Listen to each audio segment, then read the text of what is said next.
Back at you again with another one. It's been a while, but finally the North London derby's here, right? We all look forward to this game, whether you're with the Arsenal or Spurs side, and sort of sitting down, counting down. We've got a day, 3 hours, and 55 minutes for North London derby, and I should be sat here excited, but I'm really not. Why? Because I just don't have any confidence, and I reckon we're going to go into this game and get absolutely smashed. Well, we should do on paper based on our form and the sort of teams going into this game. Also, not to mention that Jose Mourinho has never lost at home against Arsenal. His existing records is 6 wins and 4 draws. And we all know he fancies a game against Arsenal. So I'm not too confident, and I don't recall in my lifetime going into a North London derby with Spurs sat at the top. So it seems like everything is going against us. To make myself even more depressed today, I sort of sat down and I created a combined 11. And as you can sort of see, as much as I tried to be biased and include some Arsenal players, by the way, if this was based on form, perhaps the only player we could include in the team is Gabriel. Other than that, we'd be sat here with 10 Spurs players. So in terms of my combined 11, I've gone with Leno. It's very close between him and Lloris, but for me, maybe it's because I watch Leno week in, week out. I just sort of selected him ahead of Lloris.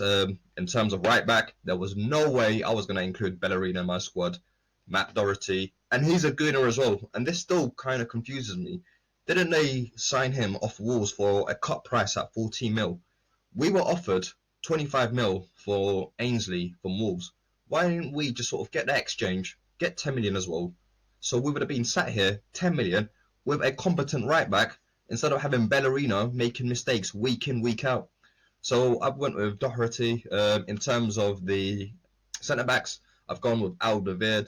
To be fair, I could have gone with any Spurs centre back and they would have still been ahead of Luiz, Mustafi, Bolden, etc. So I've gone with Alderweireld. In terms of the other centre back, I've gone with Gabriel. And as I've mentioned, he's been perhaps the most positive thing from the most positive signing from us so far this season. Other than that, other than Gabriel, we can't really boast too much, can we, as Gooners here? So I've gone with Gabriel. Maybe it's a bit of biasness. I've gone for my boy KT. Only reason I've included him is because I know his capabilities. Yes, he hasn't played as a left back much this season, and I really hope by us sort of going to a back four eventually, he plays more on that left hand side as a left back, and we can sort of see Kieran Tierney in the form that he was at the earlier part of last season. So in terms of midfield, I've gone with Thomas Partey. Yes, I know he's not been here that long, but it's Thomas Partey really, and he can pretty much walk into any of the any team actually. When I think about it, he walks into Liverpool squad, he walks into the Man City squad, so of course he will walk into the combined 11. Moving on to the other midfielders, I've gone with Lo Celso and Ndombele. It was pretty easy really. We don't really have much going there for us. So an easy selection. And I think this guy here, he's transformed this season. It seems like he's working well with Jose Mourinho, and Ndombele is going to be a constant threat for us. And we see when he's in a squad, he makes things happen. Moving on to the strikers. Yes, I know it's a bit controversial adding Aubameyang, especially with the sort of form he's had all season. But it's Pierre-Emerick Aubameyang, and he's still a world-class player. And I've always said, maintain that he's still a world-class. It's just, unfortunately, is a system in which he's playing in handicaps him, really. When we sort of look at the attackers, who's really doing anything at Arsenal? And you can't really pinpoint and say, oh, we've got rubbish attackers or they've gone bad overnight. Of course he hasn't.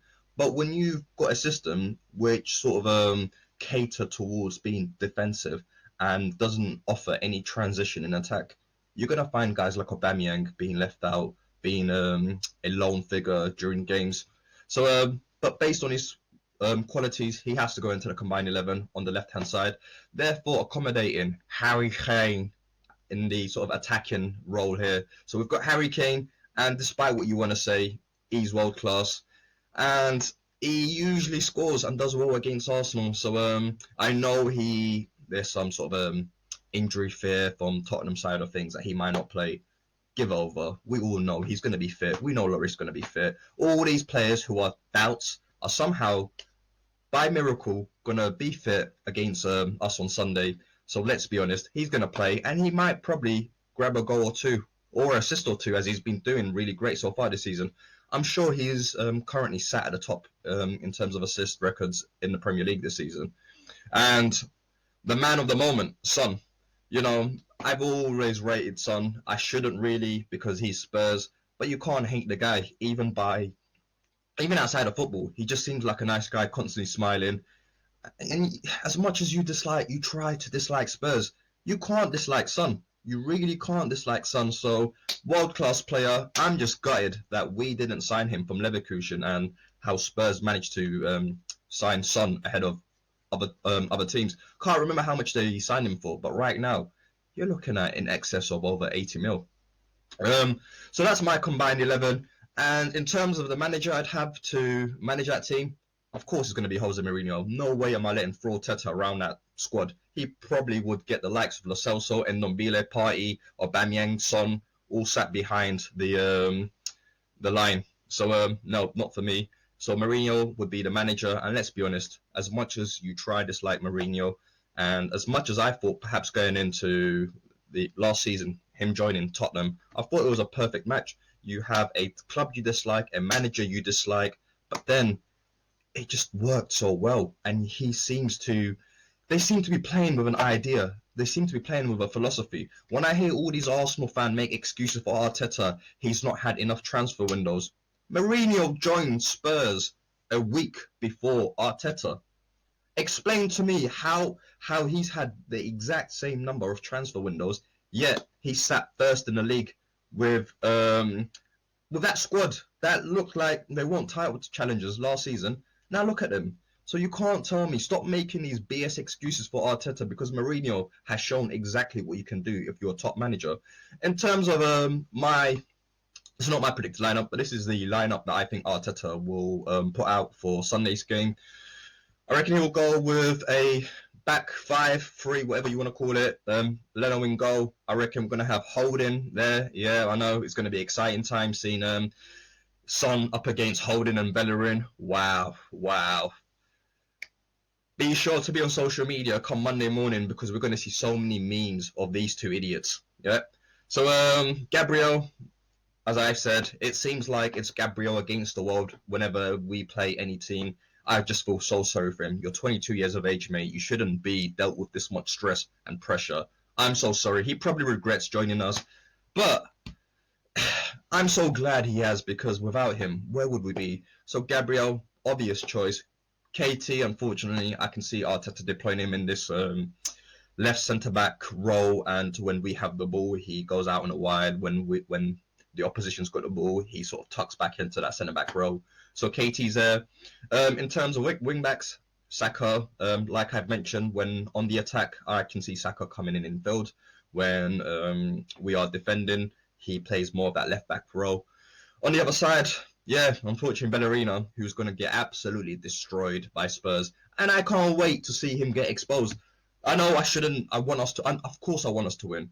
But it pisses me off that this guy plays every single week and he gets away with it, with all the mistakes. And I want everyone who thinks I've got some sort of agenda against Bellerin, yeah, watch him closely and then let me know. Then you might start understanding why I think this guy is just a trash footballer. What was his YouTube called?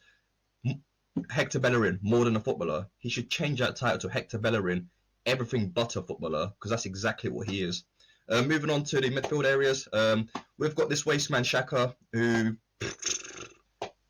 I've been seeing memes all over him against the game against Wolves, and wow. And I said after that game he was poor, but he's going to play a game because he's Arteta's favourite.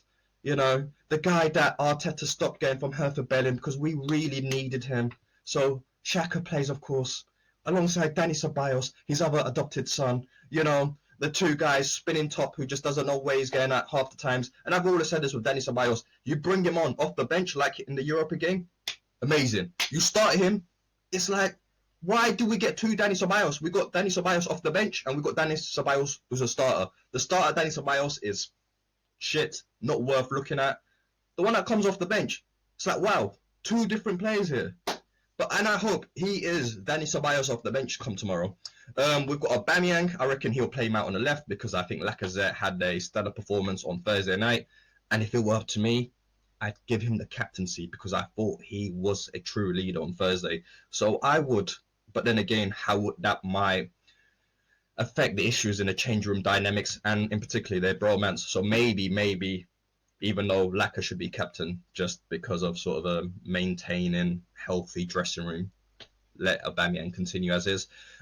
We've got the Spurs destroyer, Willian. And Willian's been a failure so far, but when speaking to Chelsea fans, they always say he turns up against Spurs. So Willian, I hope it's the same case for us. Do I think that will happen? I don't. Why? I just don't have any trust. I have no faith in going this. You're probably thinking, so why are you doing a preview if you're just going to be sat here thinking we're going to lose? The slight glimmer of hope is that actually there's two. We tend to play better and we are set up better for bigger teams away from home, like we beat United at Old Trafford. And also, when it comes to North London derby, it's a one-off game. Form goes out the window. We've seen this when we used to dominate the league and we used to go down to White Hart Lane and play Spurs. They give us a very tough game.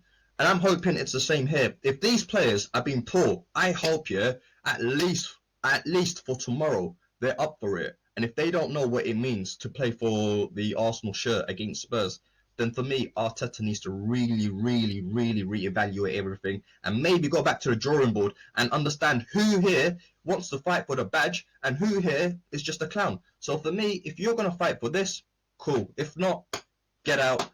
Anyways, let's go on to my predictions for tomorrow. Unfortunately, I reckon we will lose, but I don't think we will lose as bad as maybe you might think. By the way, I'm talking that we will lose by. I reckon it will be a narrow defeat, 1-0 defeat. And I think Mikel Arteta will set us up very stubborn and Mourinho will find it very difficult to break down. But that's my predicted, not my predicted lineup, but that's the lineup I reckon Arteta will go for. And as I said, I reckon it'll be 1-0 to Spurs. If you could please let me know what your predicted scores are.